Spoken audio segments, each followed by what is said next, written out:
वाले हैं class 10th का English paper board set number 2 का डिस्कशन करने वाले हैं आज हम। ओके, चलिए शुरू करते हैं। देखो, सबसे पहले आपका रीडिंग स्किल्स। तो रीडिंग स्किल्स में आपका फॉसिल फ्यूल्स वाला टॉपिक आया था, है ना। काफ़ी ज़्यादा इजी टॉपिक था ये। चलिए फर्स्ट ऑफ ऑल क्वेश्चन से शुरू कर देते हैं। देखो, क्वेश्चन शुरू कर देते हैं इसका। देखो, फर्स्ट क्वेश्चन है हमारा, What is the tone of the writer in the given lines from para 4? Dislike your response in about 40 words. तो आपको इस पैराग्राफ जो दिया गया है उसकी टोन पहचाननी थी। क्या पहचाननी थी? टोन। देखो, सिंपल था, इसमें लिखा हुआ था कि क्या कह रहा है वो, थैंक्स कह रहा है पोएट। तो थैंक्स कह रहा है तो कैसा है वो, थैंकफुल हो गया। सिंपल टोन क्या है, थैंकफुल। या फिर कह सकते हो फुल ऑफ ग्रेटिट्यूड है। कैसा है, फुल ऑफ ग्रेटिट्यूड है, क्योंकि वो थैंक कर रहा है इन सभी मतलब कंपोनेंट्स को जो अल्टरनेटिव रिसोर्स या रिन्यूएबल रिसोर्स को क्या करते हैं, जस्टिफाई कर रहे हैं। ओके, तो थैंकफुल हो गया ये। क्वेश्चन नंबर 3 पे आ जाते हैं। In the past were not issued much by the consumers because they were very expensive. They were very expensive, simple था, है ना। क्वेश्चन नंबर 4 देखो, the passage include some word opposite.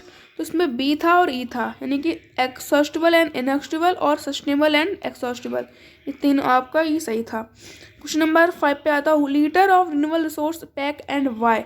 तो विंड एनर्जी थी और रीजन लिखना था आपको, तो पैसेज में आपको मिल जाता उसका आंसर। क्वेश्चन नंबर 6 पे आओगे तो a number 41 the difference between geothermal. तो आपको ये पूरा पैसेज मिल रहा था। जियोथर्मल क्या होती है, जब हम ग्रेविटी यानी कि अर्थ से वाटर मतलब उसको एनर्जी को पाते हैं। और हाइड्रो इलेक्ट्रिसिटी जब होती है जब हम डैम्स में या फिर किसी और से वाटर के द्वारा हम एनर्जी पाते हैं, उसे कहते हैं हाइड्रो इलेक्ट्रिसिटी। ओके, तो सिंपल आंसर उसको लिखना था आपको उसमें। नंबर 7 है, what the mass is convert by the passage. तो इसका आंसर हो जाएगा आपका सी।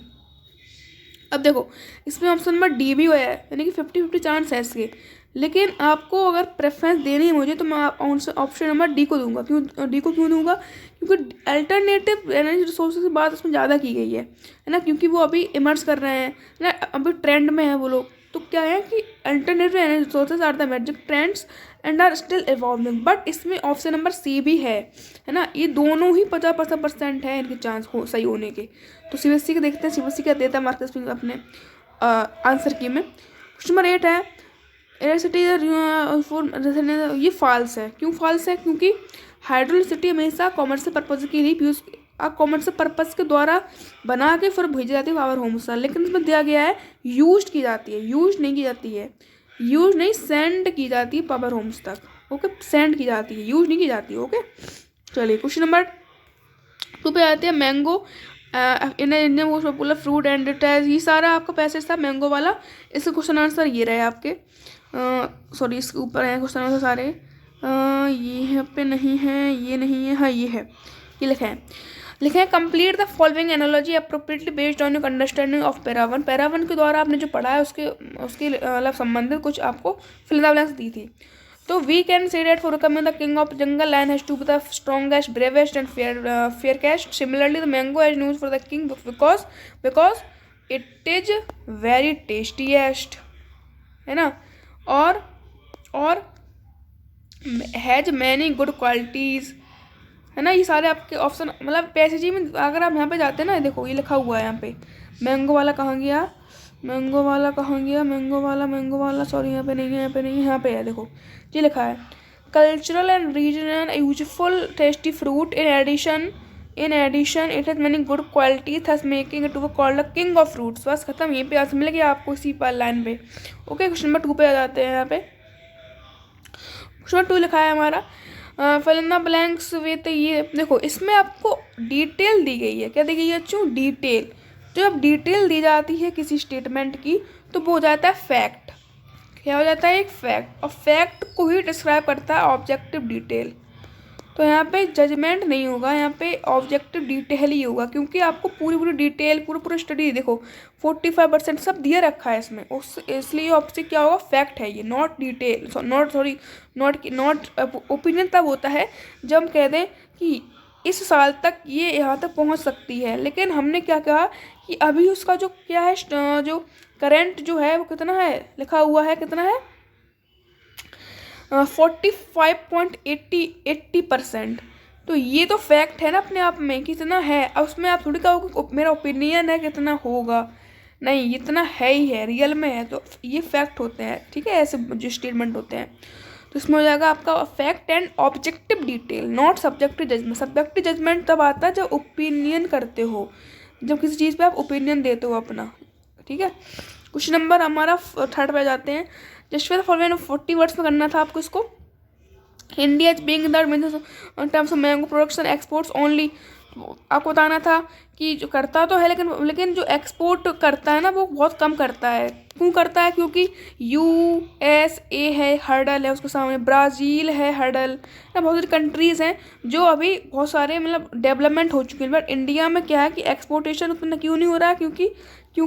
क्योंकि और जो कंट्रीज़ हैं जैसे USA, ब्राज़ील, फ्रांस, ये सारे क्या है, ये सारे अंडर डेवलप्ड होके बढ़ चुके हैं। ओके, तो आपको सारे रीज़न देने थे आपको इस वाले क्वेश्चन में।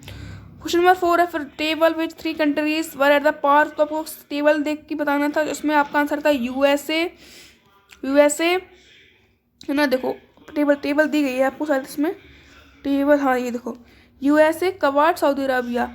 आप कहोगे सर यहाँ पे UK, नेपाल ये क्यों नहीं, क्योंकि लिखा है पार विथ ईच अदर, यानी कि एक दूसरे से मिलते जुलते हैं। देखो 2 है इसका 2, इसका 3, यानी कि ये दोनों इक्वली तो है। पार मतलब पार विथ ईच मतलब होता है इक्वली। यहाँ पर देखोगे तो देखो UK 9 है, नेपाल 34 है, 33 है, तो ये दोनों डिफरेंस बहुत ज़्यादा है। बट यहाँ पे देखो USA, कवाट, सऊदी अरबिया में डिफरेंस बहुत कम है, तो इसलिए कह सकते हैं ये पार विथ ईच अदर है, पार विथ ईच अदर। ये यहाँ पे एक ही शब्द का बहुत खेल खेल दिया CBSE ने। ये बहुत महत्वपूर्ण जो आपकी लाइन थी, पार विथ यानी कि इक्वली, अगर बढ़ रहे हैं तो इक्वल बढ़े, कम हो रहे हैं तो इक्वल कम हो, और इक्वली हैं तो इक्वली रहेंगे। बस ये था इस क्वेश्चन में आपका आंसर। क्वेश्चन नंबर हम आ जाते हैं, कौन सा था हमारा? क्वेश्चन नंबर 5 था ना।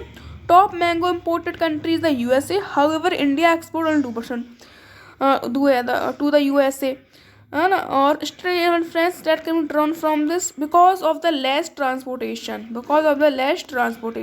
बस ये इसका आंसर था। ओके, क्वेश्चन नंबर आ जाते हैं हमारे आप 6 पर। तो इसमें एंटोनियम क्या है यहाँ पे चैलेंजेस का? सिंपल है, बी सॉल्यूशन था, सॉल्यूशन आपका इसमें एंटोनियम हो जाएगा। क्वेश्चन नंबर आ जाते हैं हमारे आप 7th पर।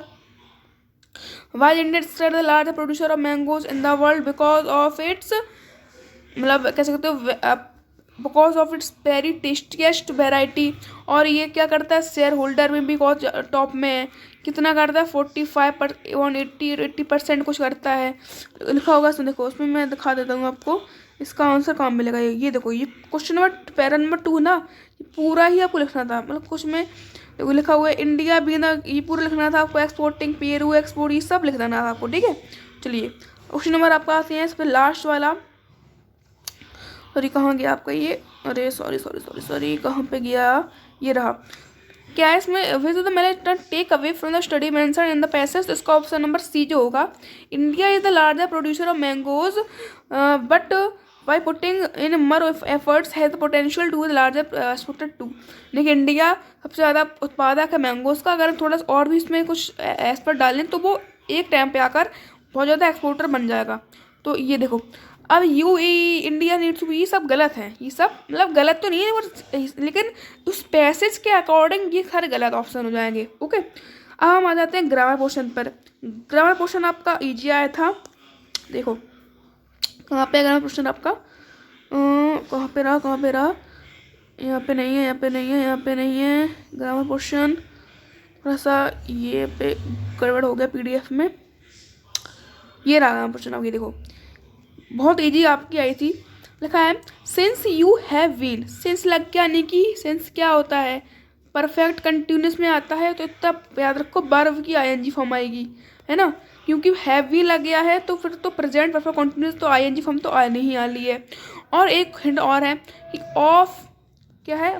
प्रपोजिशन हमेशा ऑफ या फॉर, इनके समय से वर्ब की प्लस ING फॉर्म लगती है बेटा। फर्स्ट फॉर्म के साथ ING form, not third form, not first form, only ING form. तो इसका राइट ऑप्शन आपका हो जाएगा डिलीवरिंग, नॉट डिलीवर्ड या फिर डिलीवर्स। ओके, क्वेश्चन नंबर 2 पे जाते हैं हम। Read the given sentence from a research study, identify the error, supply the correction in the sentence. सबको एरर फाइंड करनी थी, देखो इसमें लिखा है today researchers are trying to establish whether yoga must. First of all error मिल गया आपको मस्ट। अब इसका करेक्शन जो हो जाएगा वो आपको हो जाएगा कैन, क्योंकि आप देखोगे इसका सेंस बनाओ आप। आज के जो रिसर्चर्स हैं वो ये फाइंड करने की कोशिश कर रहे हैं कि योगा क्या पीपल को डिप्रेशन और आर्किट्रिक्स बीमारियों से रिलीव कर सकता है ना। कर सकता की आवाज़ आ रही है ना। अब कहोगे सर कर सकता तो मे भी आ सकता है, मे माइट। देखो मे माइट तब आता है जब पॉसिबिलिटी बहुत लेस होती है, बट क्योंकि ये ओपिनियन है एक, है ना, ये स्टेटमेंट है, तो हमेशा स्टेटमेंट और ओपिनियन के साथ में से क्या आता है आपका CAN कैन। ठीक है, तो कैन मेरे साथ तो कैन ही होगा और आपके साथ बताना क्या होना चाहिए इसमें। क्वेश्चन नंबर 3 पे जाते हैं। Swati and Akshat had a conversation about the opening of Swati's art exhibition, report Akshat question. तो अक्षत ने क्या पूछा था, did the organization offer you an discount. तो अक्षत, इसका हो जाएगा Akshat asked Swati if the organizers did का हो जाएगा हैड ऑफर का ऑफर्ड, क्योंकि हेड लगा तो आपको थर्ड फॉर्म आ जाएगी, और एनी का एनी, डिस्काउंट का डिस्काउंट, एनी डिस्काउंट हो जाएगा, सिंपल सा। ओके चलिए अब हम आते हैं क्वेश्चन नंबर 4 पर। ये थोड़ा सा मिसप्रिंट है या फिर कुछ पता नहीं है, क्योंकि यहाँ पे हेड आना चाहिए था, क्योंकि डिड लगा है, बट CSC वालों ने हेड नहीं लगाया है यहाँ पे। तो मेरे हिसाब से तो ये ऑप्शन में ग्रेस मार्क्स यानी कि A+ मार्क्स सबको मिलने चाहिए, क्योंकि ऑप्शन ही सारे गलत हैं इसमें। बट तब भी अगर नहीं देते हैं तो प्रेफरेंस आपकी ऑप्शन नंबर A है। क्यों है, क्योंकि देखो इसमें D और B तो है, क्योंकि यहाँ पे गेटिंग और गेट्स तो होगा नहीं। अब यहाँ पे A है और C है, तो AC में देखो आप कि वेदर, इसमें C में लिखा है weather he got a new coach train him. ये इनकम्प्लीट सेंटेंस है, इसमें अकेडमी वाला तो आया ही नहीं है। बट A देखोगे आप तो if he got a new coach in the academy to train he, पूरा सेंटेंस कंप्लीट दे रखा है। तो आपको इसमें अगर वैसे तो गलत है पूरा ऑप्शन ही, बट इसमें अगर CBSE वाले देते भी है मार्क्स तो A में देंगे, A वाला सही आपका परफेक्ट होगा। ओके क्वेश्चन नंबर अब आ जाते हैं 5 पर। लिखा है इट हेल्प्स एनीवन मतलब पर्सन है कोई, है ना, पर्सन ही है। पर्सन के साथ क्या लगाते हैं हमेशा, क्या लगाते हैं हमेशा, हु लगाते हैं ना, तो बस हु, इसका ऑप्शन नंबर क्या हो जाएगा हु। ठीक है हु। क्वेश्चन नंबर आते हैं हमारा, सॉरी क्या हो जाता है ये बार बार। क्वेश्चन नंबर यहाँ पे अब आता है 6 पर। ये कहाँ पे रहा, ये 6 क्वेश्चन नंबर 6 कहाँ पे है, ये रहा क्वेश्चन नंबर 6। देखो इसमें करना था आपको फिर से एरर करेक्शन फाइंड करना था आपको। तो लिखा है we live in an ever change world. देखो चेंज आ गया, अब प्रेजेंट की बात है ना, लिव लग गया है, प्रेजेंट में हो रहा है सब काम, तो चेंज कहाँ से आ जाएगा, तो चेंज का हो जाएगा यहाँ पे चेंजिंग वर्ल्ड, है ना, changing world. We live in a changing world. Okay चलिए फिर चेंजिंग है, फिर चेंज कर सकते हो आप, चेंज भी हो सकता है चेंज, ठीक है चेंज भी हो सकता है। ओके इसमें दोनों ऑप्शन आप हो सकते हैं सही आपका चेंजिंग। ओके क्वेश्चन यहाँ पे आते हैं 7 पर। तो उसमें आपको लगाना है एरर करेक्शन। तो उसमें देखो the search for better employment opportunities are नहीं होगा, यहाँ पे ए जाएगा, क्योंकि सर्च है ना, तो सर्च तो एक सिंगल होता है, सिंगल साथ में क्या आता है एज। ओके क्वेश्चन हमारे आपके 8 पे आते हैं। One scorching summer the dessert became, यानी कि पास्ट में चला गया पूरा सेंटेंस, टेंस आपका, तो इसका ऑप्शन हो जाए बिगेन। चलिए फटाफट आते हैं क्वेश्चन नंबर हम अपने 9 पर। इसमें देखो Deepika asked Nida if she was excited about her sister marriage. Nida answered in the affirmative and explain that her family had been busy with preparation for past 2 months।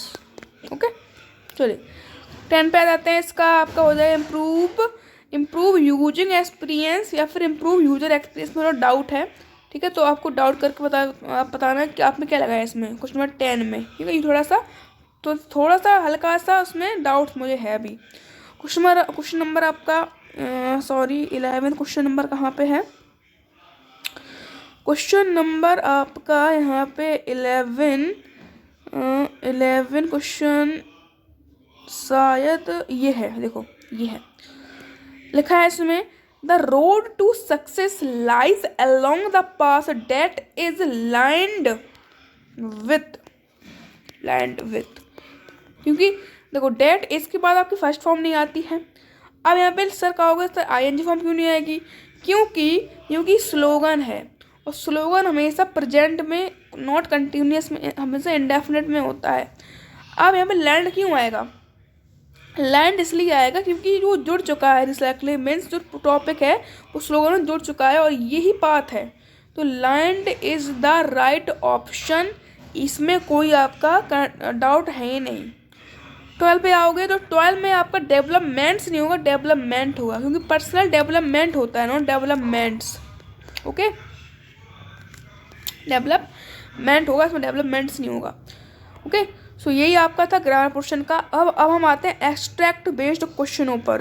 Extract based question काफ़ी ज़्यादा simple थे, तो देखते हैं कहाँ पे हमारा, ये रहा हमारा फर्स्ट। पहली है आपका poem how to tell wild animals, तो इसका मैं आप बता दे रहा हूँ 7 वाला, 7 का ए बता रहा हूँ, 7 का बी आपका अगले पार्ट में आएगा। ओके, 7 का ए देखो, 7 का ए में है अ ट्रू कैमरॉन, ये आपका how to tell wild animals से लिया गया है एक्सट्रैक्ट। तो इसमें ऑप्शन है, पहला क्वेश्चन है when the speaker says if there is nothing on the tree that is the chameleon used to, he refers to as a characteristic trait of a true Cameron.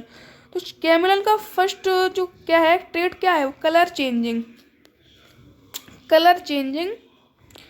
या फिर सकते हो camouflage, ठीक है, camouflage simple है इसमें। Question 2 पे आ जाते हैं। तो यहाँ पे आ लिजार्ड सॉर्ट ऑफ थिंग से क्या कहना चाहते हैं, वो कहना चाहते हैं कि जो आपका कैमरॉन होता है वो लिजार्ड के समान नहीं होता, क्योंकि दोनों के क्या नहीं होते, ईयर नहीं होते हैं, विंग्स नहीं होते हैं, और दोनों एक लिखने में मतलब एक समान ही लगते हैं, उनकी जो अपीयरेंस होती है वो इक्वल ही होती है। क्वेश्चन नंबर 3 पे आ जाओगे तो एक्सपोजिशन तो प्लेफुल होगा, प्लेफुल हंसी मजाक क्या कर रहा है वो, है ना, बताते समय। कमन ऑफ वर्ड यूज लैंग्वेज कह सकते हो, ह्यूमरस है काफ़ी ज़्यादा कह सकते हो कि मेटाफोरिक कह सकते हो, मेटाफोरिक भी है।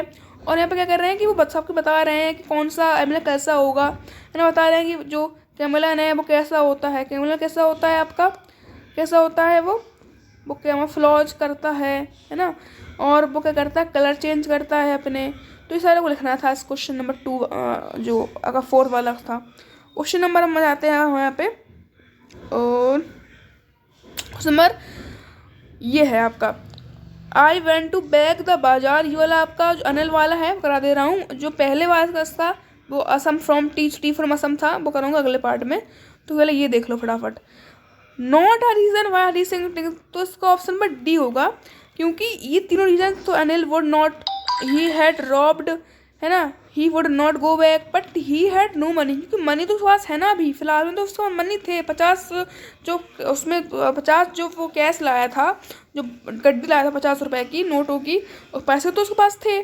बट ये जो 3 जो रीजन थे ना, उनका जैसे कह रहा था कि मैं अब पढ़ नहीं पाऊंगा आगे।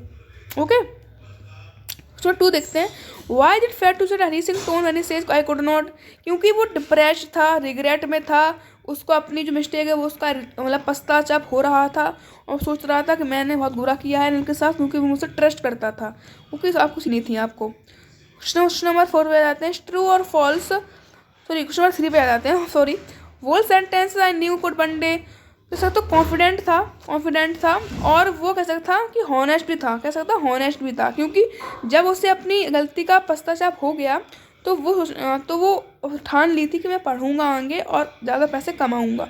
ठीक है, तो कह सकता वो मतलब कह सकता था हॉनेस्ट भी था, और कैसा था, कॉन्फिडेंट भी था।